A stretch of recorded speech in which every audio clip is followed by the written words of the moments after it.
Divorce হয়ে গেলে হার্দিক পান্ডিয়ার সম্পত্তির 70% পেয়ে যাবেন স্ত্রী নাতাশা। সম্প্রতি এই গুঞ্জনেই মেতে উঠেছে নেট দুনিয়া।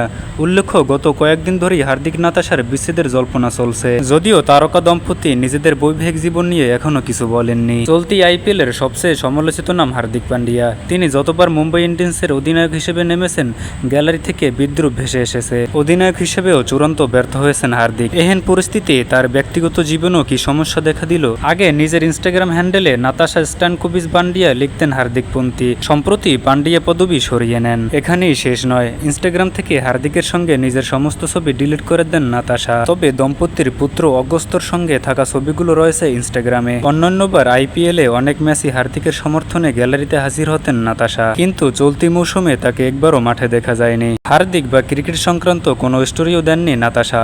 অন্যদিকে নাতাশার জন্মদিনে শুভেচ্ছা জানাননি তারকা অলরাউন্ডার। তারপর থেকেই জল্পনা শুরু। তাহলে কি সম্পর্কের চির ধরেছে? এহেন পরিস্থিতিতে সোশ্যাল মিডিয়ায় একাধিক রিপোর্ট ছড়াচ্ছে।